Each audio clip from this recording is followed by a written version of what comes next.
జరిగింది, ఉగ్రదాడి జరిగింది. చాలా బాధాకరం. బట్ ఇమీడియట్గా అక్కడ రెస్పాండ్ అయ్యారు. But at the same time అంత వ్యతిరేకతతో దాడులు చేసేంతటి నెసిటీ కనిపిస్తున్న సంస్థలు అయితే మనకు ఒకటి హమాస్ ప్రధానంగా కనిపిస్తుంది. బట్ ఆస్ట్రేలియాలో హమాస్ ప్రెజెన్స్ ఉందా? ప్రతిదీ హమాస్ చేయాలని రూల్ లేదు మనకి. యోధులకు వ్యతిరేకంగా క్రిస్టియన్స్ ముస్లిమ్స్ ఇద్దరు కూడా కొన్ని వందల సంవత్సరాలుగా వాళ్ళని ఊచకొత్తకు వస్తున్నారు. ఈరోజు కొత్త విషయం కాదు. యోగ హమాస్ ఒక్కటే సడన్ ఎక్కడో పుట్టుకొచ్చింది, వాళ్లే యోధులకు వ్యతిరేకమైనటువంటి వాడు అనుకోవడానికి వీల్లేదు. ఈ ఇజ్రాయెల్ అనే దేశం ఉండకూడదు అని నిర్ణయించినటువంటి ఎన్నో మనకు ఈ ఇస్లామిక్ దేశాలు ఉన్నాయి. ఈ రోజు కూడా సౌదీ అరేబియా దాన్ని రికగ్నైజ్ చేయలేదే. ఇరాన్ అయితే వాళ్ళు ఇప్పుడు అఫీషియల్ యుద్ధంలోనే ఉన్నారు వాళ్ళు ఇజ్రాయెల్ వ్యతిరేకంగా. మనకు ఇరాక్ కూడా ఇజ్రాయెల్ తోటి యుద్ధం ఎప్పుడూ ఆపలేదు. ఆ గతంలో ఎప్పుడో చేసిన యుద్ధాన్ని సద్దాం హుసేన్ ఉన్నంత వరకు కూడా యుద్ధ విరామణ ప్రకటన చేయలేదు ఇరాన్. కాబట్టి ఈ దేశాల్లో అన్నింటిలో కూడా దీన్ని సర్వనాశనం చేయాలనే భావజాలమే ఉంది. సరే, ముస్లిం దేశాలకు ఒక భావన ఉన్నది మనకు తెలుసు. మొత్తం యావత్ ముస్లిం ప్రపంచంలో ఇది ఉంది. క్రిస్టియన్ దేశాల్లో కూడా ఇదే పరిస్థితి. ఇన్ఫాక్ట్ చూసామంటే కనుక హిట్లర్ గురించి అందరూ మాట్లాడతారు. హిట్లర్ అదో కాన్సన్ట్రేషన్ క్యాంప్స్ పెట్టి వీళ్ళందరూ చంపారని మనకు తెలుసు. కానీ హిట్లర్ కంటే ముందర ఒక 100-200 సంవత్సరాలు 300 సంవత్సరాలు మనకు తిరగరాసి చూసామంటే యూరోప్ లో వీళ్ళని ఎప్పుడు కూడా వీళ్ళని చంపుతూనే ఉండేవాళ్ళు. అన్ని దేశాలు కూడా, మనకు జర్మనీ, తర్వాత ఫ్రాన్స్, తర్వాత బెల్జియం, నెదర్లాండ్స్, యూకే, ప్రతి దేశంలో కూడా వీళ్ళని ప్రాసిక్యూట్ చేసినటువంటి చరిత్ర మనకు కనిపిస్తుంది. ఇన్ఫాక్ట్ మనకు ప్లేగ్ లాంటి పెద్ద పెద్ద రోగాలు, పెద్ద పెద్ద జబ్బులు వస్తే కనుక దానికి వీళ్లే కారణమని వాడు ఊర్లో నుండి యోధులందరినీ తీసుకొచ్చి ఊరి మధ్యలో వీళ్ళు తగలబెట్టేవాడు. సో అలా వీళ్ళ మీద చాలా కృత్యాలు జరిగినాయి ఈ రెండు మతాలు కూడా. దానికి మౌలికమైనటువంటి విషయం ఏంటంటే రెండు మతాల్లో కూడాను జ్యూస్ అన్నవాళ్ళు దోషులు అని వాళ్ళ గ్రంథాలు రాస్తుంది. కాబట్టి మనం బైబిల్లో చూసామంటే కనుక జీసస్ క్రైస్ట్ కి సులువ వేయడానికి వెనకాల యోధులే కారణం అని చెప్పేసి వాళ్ళు రాసుకున్నారు. కాబట్టి వీళ్ళు పాపం చేశారు, జీసస్ క్రైస్ట్ సులువ వేశారు కాబట్టి వీళ్ళు బతకడానికి వీలు లేదు అన్నది ఒక క్రిస్టియన్ థియాలజీలో కొన్ని వందల సంవత్సరాలుగా ఉంది. అందుకనే మనకు హిట్లర్ వీళ్ళ మీద అరాచకం చేసే దాంట్లో కూడా హెకెన్ క్రూస్ అంటే క్రాస్, దాని ఏదో స్వస్తికగా చిత్రీకరించే ప్రయత్నం చేస్తారు కానీ అది హెకెన్ క్రూస్ అనేది క్రాస్ అది. అందుకని జీసస్ ని చంపినటువంటి వాళ్ళని నేను ఆమూలాగ్రంగా పెకలిస్తాను అని హిట్లర్ బయలుదేరాడు. ముస్లిం ప్రపంచంలో అదే పరిస్థితి. మనకు ఖురాన్ లో చాలా స్పష్టంగా రాస్తుంది, రాయి వెనకాల చెట్టు వెనకాల దాచిపెట్టుకున్నటువంటి యోధులు కనుక దాచిపెట్టుకుంటే ఆ రాయి చెట్టు ఎలుగెత్తి నోరు తెరిచి ముస్లింలకి చెప్తాయి, మా వెనకాల యోధుడు దాక్కున్నాడు, మీరు వచ్చి వాళ్ళని చంపండి అని చెప్తాయని వాళ్ళ గ్రంథాలు రాసు. కాబట్టి అంత హేట్రెడ్ వాళ్ళకు స్ట్రక్చరల్ గా ఉంది ఈ రెండు మతాలు. అందుకని మనం చూస్తే హమాస్ తో జరుగుతున్న యుద్ధం ఒక ఎత్తు అయితే, ప్రతి యూనివర్సిటీలో అమెరికాలోను యూరోప్ లో జరుగుతున్నటువంటి యూనివర్సిటీల్లో పాలస్తీనియన్ సమర్థిస్తూ జరుగుతున్నటువంటి అల్లర్లలో కూడా anti Semitism, anti Jewish sentiment విపరీతంగా చూస్తున్నాం మనం క్రిస్టియన్ పిల్లల్లో కూడా. కాబట్టి ఇది రెండు మతాలు కూడా సైద్ధాంతికంగా చేస్తున్నాయి. ఈరోజు బాండీలో జరిగిన దానికి మనకు గతంలో ఆల్రెడీ వార్నింగ్స్ ఉన్న ఆ దేశ ప్రభుత్వము నిమ్మకు నీరెత్తు ఉండడం వల్ల ఈరోజు ఈ పరిస్థితి వచ్చింది. తుష్టీకరణ రాజకీయాలు చేయడం వల్ల ఇదంతా జరుగుతుంది.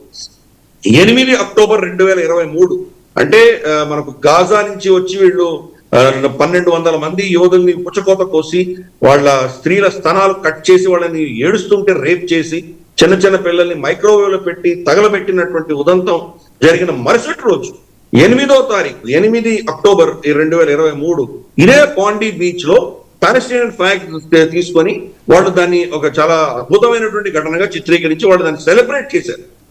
మరి అప్పుడైనా వీళ్ళకి బుద్ధి వచ్చి ఉండాలి కదా ఆస్ట్రేలియన్ ప్రభుత్వానికి. పైపెచ్చు ఇదంతా జరుగుతుండగా ఈ సంవత్సరం అక్టోబర్ నెలలో వీళ్ళు United nations general assembly session జరుగుతుండగా ఆస్ట్రేలియా, కెనడా, ఫ్రాన్స్, యూకే ఈ 4 దేశాలు కూడాను పాలెస్టైన్ స్టేట్ ని రికగ్నైజ్ చేసి, అందుకనే అప్పుడు బెంజమిన్ నెతన్యాహు చెప్తూనే ఉన్నారు, వీళ్ళని రికగ్నైజ్ చేయకండి, ఇంత ఘటన చేసినటువంటి వాళ్ళని మీరు ఇన్సెంటివైజ్ చేస్తున్నారు, వాళ్ళు ఇంకా రెచ్చిపోతారు, కాబట్టి చాలా కేర్ఫుల్ గా ఉండండి అని చెప్తూనే ఉన్నారు. ఇది ఈ రోజు ఘటన మనం చూసాం ఆ దేశంలో ఎలా జరిగిందో. ఈ తుష్టీకరణ రాజకీయాలు, ఇన్క్లూసివ్నెస్ అన్న పేరిట వీళ్ళు చేస్తున్నటువంటి అరాచకానికి వీళ్ళు కళ్ళు మూసుకొని ఉండడం అన్న దానికి కారణమే ఇటువంటి ఘటనలు జరుగుతాయి. మనకి యూకేలో అదే జరుగుతోంది, ఫ్రాన్స్ లో అదే జరుగుతోంది, మనకు యూరోప్ అంతా కూడా ఈరోజు ఎటువంటి పరిస్థితులు ఉన్నాయి చూస్తున్నాం మనం. యూకేలో ఒక ఊరు పోర్ట్ స్మౌత్ అన్నటువంటి ఊరిలో వాళ్ళ సిటీ కౌన్సిల్ ఒక రెజల్యూషన్ పాస్ చేసింది. కనీసం అంటే 2000 సంవత్సరాలుగా ఉన్నటువంటి వాళ్ళ పరంపరని తిరగరాస్తూ క్రిస్మస్ వస్తే గనక ఈ క్రిస్మస్ నెలలో వాళ్ళ ఇళ్ల ముందర వాళ్ళు ఒక రీత్ లాంటిది, అంటే పూల గుచ్చ వాళ్ళు తగిలించుకుంటారు దాన్ని సెలబ్రేట్ చేయడానికి. ఇవి మీ తలుపుల బయట పెట్టకండి, మీరు ఏ డెకరేషన్ చేయదలుచుకున్నా మీ ఇంట్లో చేసుకోండి, బయట చేయకండి. మీరు బయట కనుక ఇటువంటి క్రిస్మస్ డెకరేషన్లు చేస్తే ముస్లిం సమాజం నొచ్చుకుంటుంది, వాళ్ళు బాధపడతారు. కాబట్టి మీరు వాళ్ళకి నొప్పించకుండా ఉండడానికి మీరు ఇంట్లో మీరు ఏమైనా చేసుకోండి అని చెప్పి వాళ్ళు రెజల్యూషన్ పాస్ చేశారు. అంటే ఇటువంటి తుష్టీకరణ రాజకీయాలు చేస్తే కనుక ఏమవుతుంది? మరి ఇటువంటి ఘటనలే జరుగుతాయి. వాళ్ళకి ఫ్రీ హ్యాండ్ ఇస్తున్నారు వీళ్ళని. ఇటువంటి హనూకా అన్నది ఇజ్రాయిలీ మన జూయిష్ క్యాలెండర్ చాలా ముఖ్యమైనటువంటి ఒక పండగ. అది దీని వెనకాల చూస్తే కనుక 2167 సంవత్సరాల చరిత్ర ఉన్నది. 167 BCE అంటే ఈ క్రీస్తు పూర్వం అందాం. ఆ సంవత్సరంలో వీళ్ళు చాలా కష్టంతో కూడినటువంటి పోరాటం చేసి వాళ్ళ టెంపుల్, వాళ్ళ ఆలయం ఏదైతే ఉందో దాన్ని అంటియోక్ అని చెప్పి అంటియోక్ 4 అన్న రాజు దాన్ని అధీనం తీసుకొని దాన్ని భ్రష్టు పట్టిస్తే కనుక దాన్ని మళ్ళీ వీళ్ళు వెనక్కి వీళ్ళ అధీనంలో తీసుకొని దాన్ని ప్రక్షాళన చేసి అక్కడ వీళ్ళ మతాన్ని మళ్ళీ పునఃస్థాపించుకున్నారు. దాని యొక్క సెలబ్రేషన్స్ ప్రతి సంవత్సరం జరుగుతాయి. 8 రోజులు జరుగుతుంది. అది అఫ్ కోర్స్ జూయిష్ క్యాలెండర్ ప్రకారం నవంబర్ ఆఖరి వారం నుంచి డిసెంబర్ 3వ వారం వరకు ఎప్పుడైనా రావచ్చు వాళ్ళ జూయిష్ క్యాలెండర్ ప్రకారం. అది జరుగుతోంది. ఇది ఇంత పెద్ద పండగ జరుగుతుంటే వీళ్ళకి సెక్యూరిటీ ప్రాబ్లం ఉంటుంది ఈ పాలస్తీనియన్ గొడవతోటి అని తెలిసి కూడా ఆస్ట్రేలియన్ ప్రభుత్వం యొక్క ఇంటెలిజెన్స్ ఏమైంది, వాళ్ళ సెక్యూరిటీ వలయం ఏమైంది, రెస్పాన్స్ ఏమైంది? ఎవరో ఒక ప్రైవేట్ వ్యక్తి ఆ గన్మెన్ ని అతను ట్యాకిల్ చేసి అతని దగ్గర నుంచి గన్ను లాక్కోవడం అన్నది, మరి అక్కడ పోలీస్ ఎక్కడ ఉన్నారు, వాళ్ళ సెక్యూరిటీ ఫోర్సెస్ ఎక్కడ ఉన్నారు? ఇంతటి ఘటన జరుగుతుంటే సెక్యూరిటీ ఎక్కడుంది? వాడు ఇంటెలిజెన్స్ ఏమైంది వాడు? కాబట్టి ఇవన్నీ కూడా ఏంటంటే ఇటువంటి భావజాలం పొలిటిసైజేషన్ వచ్చేసి మీరు ఒక మతానికి మీ ఓట్ల కోసం ఒత్తాసు పలికితే కనుక ఇదే గతి పడుతుంది అన్నది విషయం మనం అర్థం చేసుకోవాలి. అందుకని మనకు హంగరీ లాంటి దేశంలో విక్టర్ ఆర్బన్ లాంటి వాళ్ళు కంప్లీట్ గా దీన్ని ససేమిరా అన్నారు. మేము అసలు ఈ ఇల్లీగల్ ఇమిగ్రేషన్ తీసుకోమా అన్నారు. యూరోపియన్ యూనియన్ వాళ్ళకి ఇచ్చిన కోటాని తీసుకోనందుకు ఒక్కొక్క మనిషికి 20,000 యూరోస్ వాళ్ళ మీద ఫైన్ వేసి ఆ ఫైన్ అయినా కట్టారు కానీ వాళ్ళు వీళ్ళని తీసుకోలేదు. జపాన్ లో ఈరోజు ముస్లిం ఇమిగ్రేషన్ లేదు. కాబట్టి ఈ దేశాలన్నీ సురక్షితంగా ఉన్నాయి. నేను వాళ్ళని ఇగ్నోర్ చేయమని అనట్లేదు. మీ స్క్రీనింగ్ ప్రాసెస్ ఏమైంది, మీ ఇంటెలిజెన్స్ ఏమైంది?